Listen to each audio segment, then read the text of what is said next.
중국이 요소수 수출 중단 규제로 지금 화물대란 물류 중단 위기에 있다고.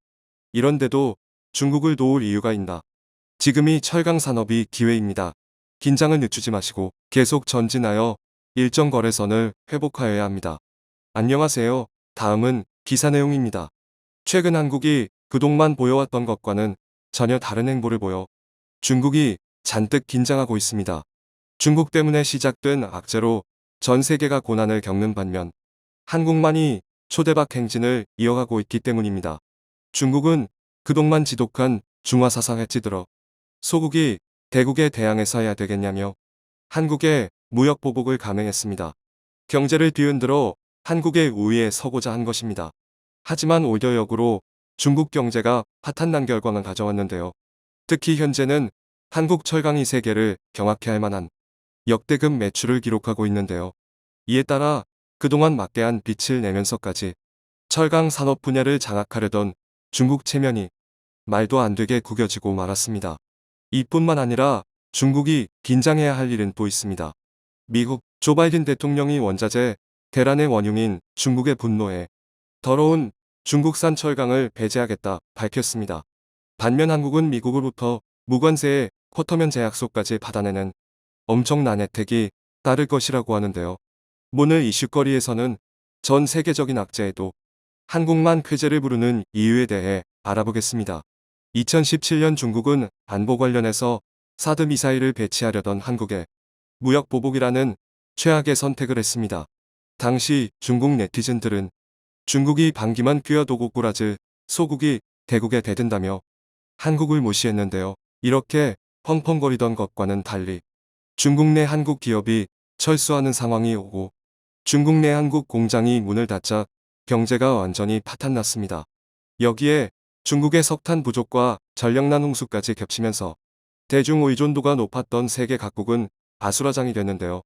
한국은 일찍이 중국의 위험성을 인지해 서서히 중국 의존도를 낮춰왔습니다. 그 결과 최근 전 세계적인 원자재 쇼크에 세계 각국이 앓는 소리를 내는 와중에도 한국만은 건재할 수 있었는데요.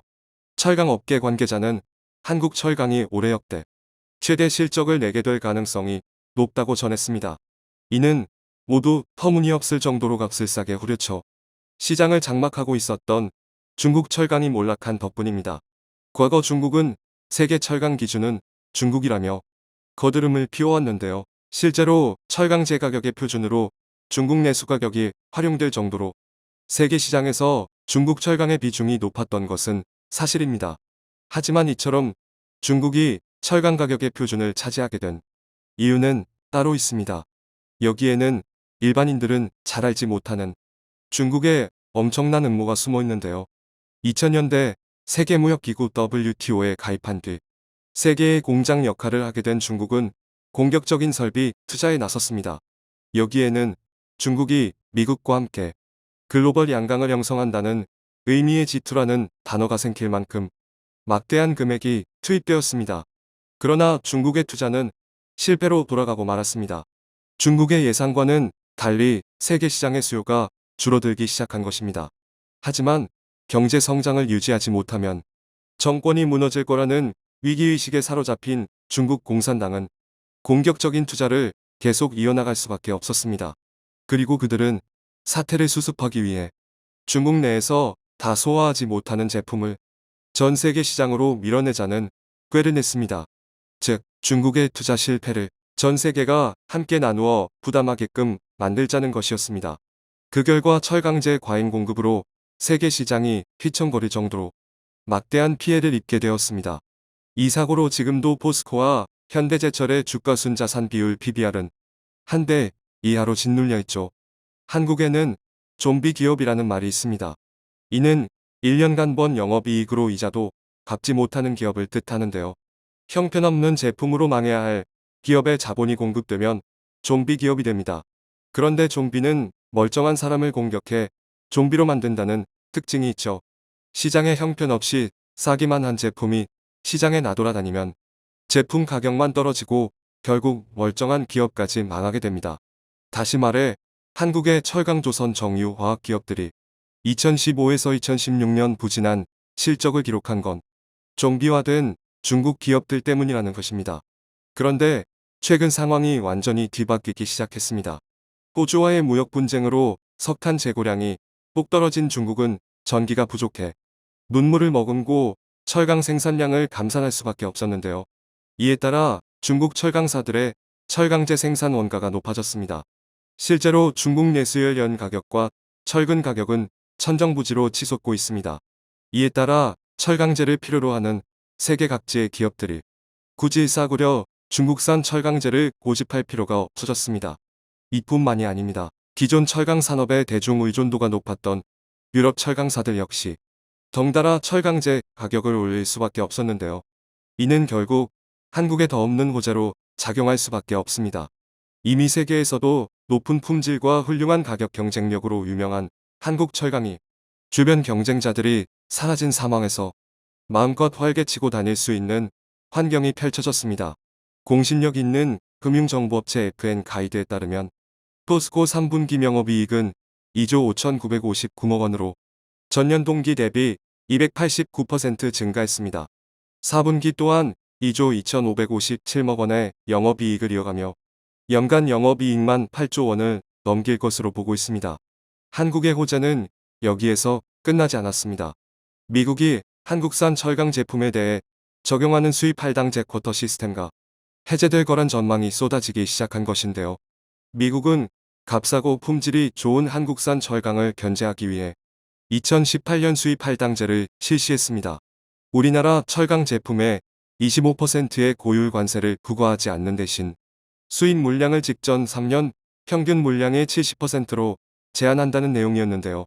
최근 이탈리아 로마에서 열린 G20 정상회의에서 조 바이든 대통령은 중국 같은 나라의 더러운 철강을 제한하겠다라며 중국을 끝장내겠다는 의지를 표명했습니다.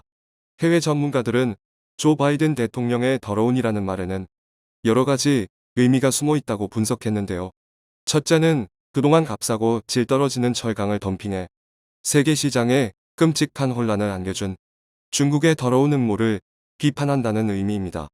여기에 더해 지나 레이몬도 미 상무장관이 그동안 중국은 부족한 환경 기준 덕분에 철강 알루미늄 가격을 낮출 수 있었으며 이는 결국 세계 기후 변화의 주된 원인이라고 지적했던 것처럼 중국산 철강이 환경 기준에 미달하는 더러운 철강이라는 해석도 있습니다.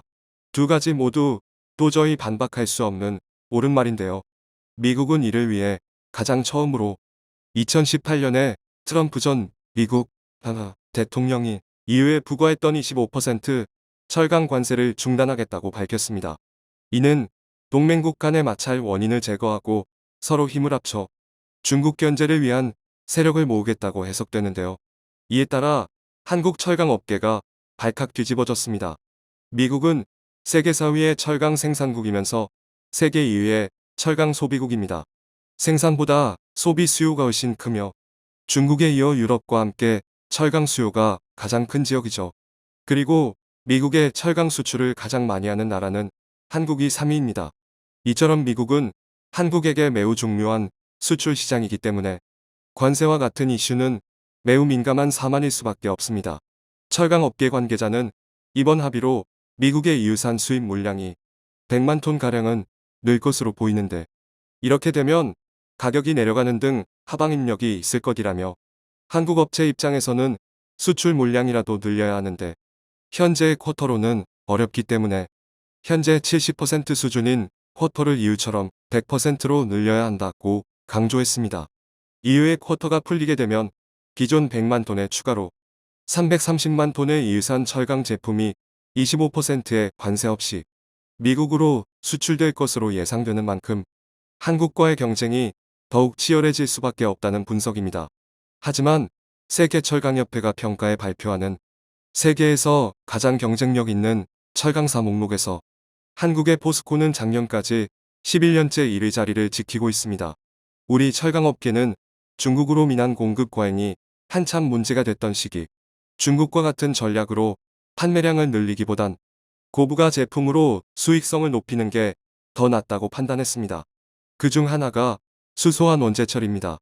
이는 산화철에서 산소를 떼어내는 역할을 석탄탄소 대신 수소에 맡기는 방식입니다. 그렇게 되면 이산화탄소 대신 물이 배출되는데요.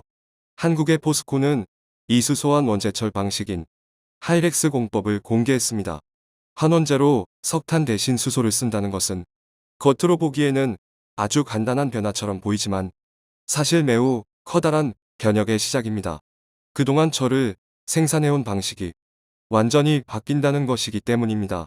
현재까지는 수소환 원제철 공법이 탄소 중립 철강의 유일한 대안으로 알려져 있는데요.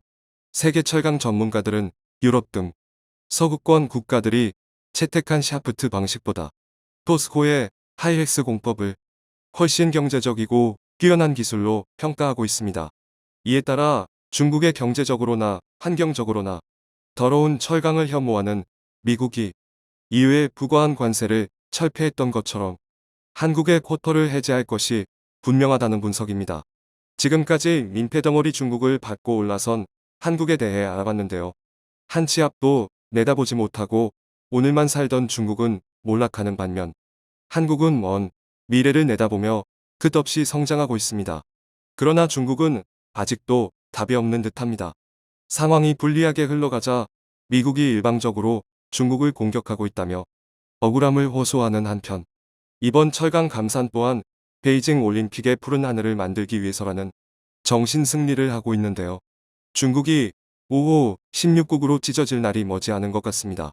청중의 일부 의견. 중공은 철강 기술이 전혀 없어 한국의 포철에 도움을 요청하였다. 박태준 포철 회장은 중공을 이웃으로 알고 우리 한국도 기술도 자본도 없었을 때 서러움을 많이 당함을 생각하여 중공의 도움에 응하여 철강 기술 등을 모두 전수하여 주었다. 한국 포철로부터 기술과 도움을 받은 중공은 한국에 감사해도 부족할 텐데 도리어 한국 철강을 중국 철강 값을 헐값으로 무너뜨리려 하였다. 은혜를 원수로 갚는 중공이다. 앞으로도 중공은 북한과 함께 자유대한민국의 주적일 뿐이다.